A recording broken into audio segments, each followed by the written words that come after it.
কিয়ামতের দিন ৭ শ্রেণীর লোককে আল্লাহ তাআলা তার আরশের নিচে ছায়া দিবে।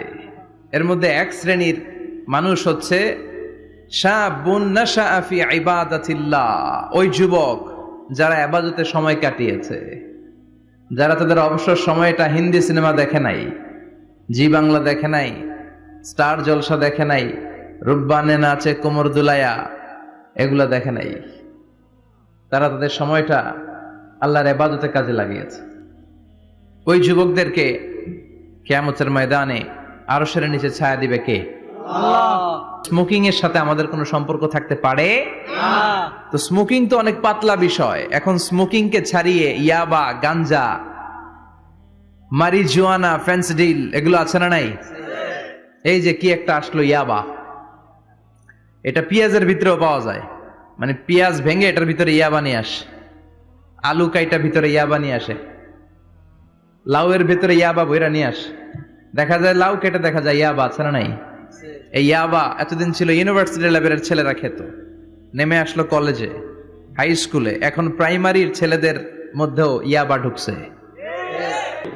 তো যে যুবকেরা এবাদতে রাত কাটাবে, হ্যাঁ, এবাদত করে করে রাতের আধারে যারা সেজদাতে রয়, আমরা গানে শুনি যে চোখের পানি দিয়ে যেখানে ঝড় উঠবে যে যুবকদের, সেই যুবকেরা এখন ইয়াবা নিয়ে ব্যস্ত, মারিজুয়ানা নিয়ে ব্যস্ত, ফেন্সিডিল নিয়ে ব্যস্ত। এজন্য এলাকাতে এই ফেন্সিডিলের ব্যবসা, ইয়াবার ব্যবসা, এগুলোকে সংঘবদ্ধ হতে দিবেন না। জনপ্রতিনিধি কেউ আসছেন কিনা জানি না মঞ্চে, আমি জানি না, এটা আপনাদের দায়িত্ব। আপনারা এলাকার গণ্যমান্য ব্যক্তিবর্গদেরকে নিয়ে ওদের যে স্ট্রং একটা সিন্ডিকেট আছে এটারে ভেঙে দেন, এলাকাটারে সুন্দর করেন, যুবকগুলোরে আল্লাহ আল্লাহ হতে সাহায্য করেন, ঠিক কিনা? তাহলে যুবকদের চরিত্র ধ্বংসের ক্ষেত্রে সবচেয়ে বড় হাতিয়ার হচ্ছে এই মাদক। নাম্বার 2, সেটা হচ্ছে পর্নোগ্রাফি। এখন হাতে হাতে মোবাইল আছে না নাই? এই যে এটা একটা সিনেমা হল, এটার নাম কি?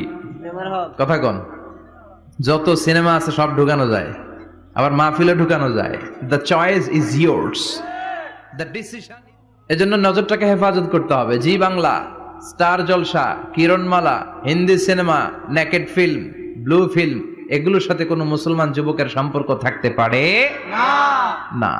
আমাদের দেশের ছোট্ট ছেলে মেয়েরা মসজিদে গেলে আমরা তাড়িয়ে দেই না? তুরস্কে একটা প্রজেক্ট নিয়েছে, যে ছোট্ট ছেলে মেয়েরা 40 দিন লাগাতার 40 দিন ফজরের সালাত জামাতে পড়বে, মসজিদ কর্তৃপক্ষ তাদের প্রত্যেককে একটা করে সাইকেল দিবে। এখন পোলাপানগো ভিড়ে মুরব্বীরা প্রথম কাতারে জায়গাই পায় না। সুবহানাল্লাহ কইবেন না? সুবহানাল্লাহ। হোয়াট এ অ্যামেজিং প্রজেক্ট, কি সুন্দর ইনিশিয়েটিভ, আমরাও চাইলে নিতে পারি, ঠিক কি না? এরপর খুব সম্ভবত কুয়েতে বা কাতারে মসজিদ কমিটি আরেকটা প্রজেক্ট নিয়েছে, সেটা হচ্ছে ফজরের সালাতে মুসল্লিদের সংখ্যা খুব কম।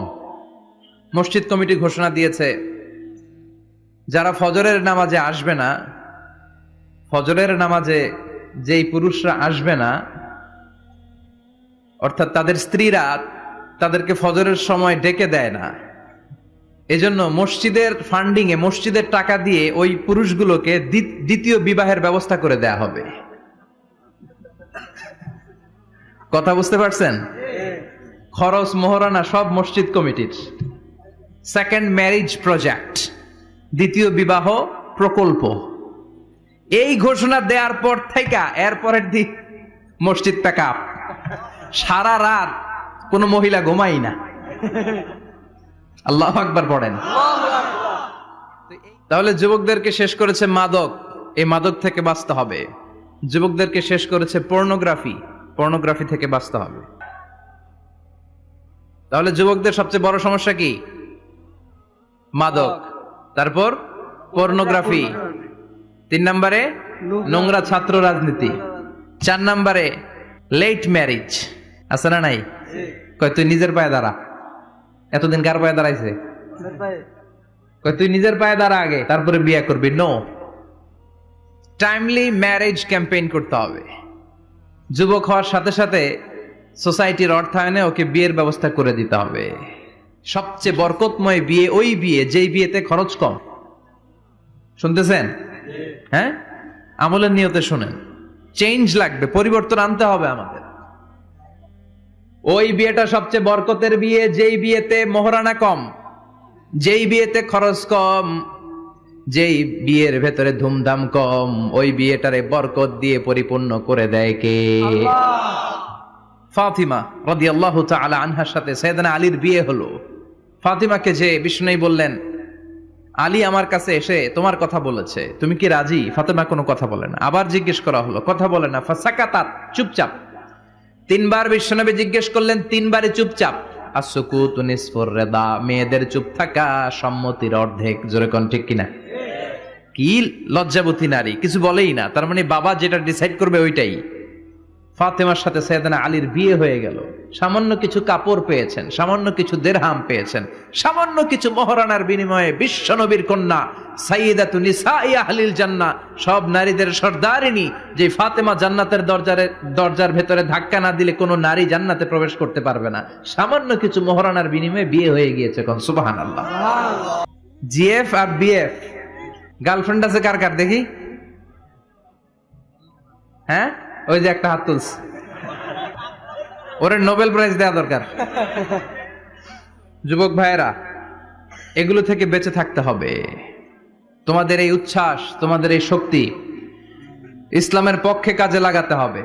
তাহলেই ওয়াশাবুন নাশাআ ফি ইবাদাতিল্লাহ, যেই 7 শ্রেণীর যুবক কিয়ামতের দিন আল্লাহর আরশের নিচে ছায়া পাবে, ওই যুবকদের অন্তর্ভুক্ত হওয়া যাবে। চিল্লায় বলেন ঠিক কিনা?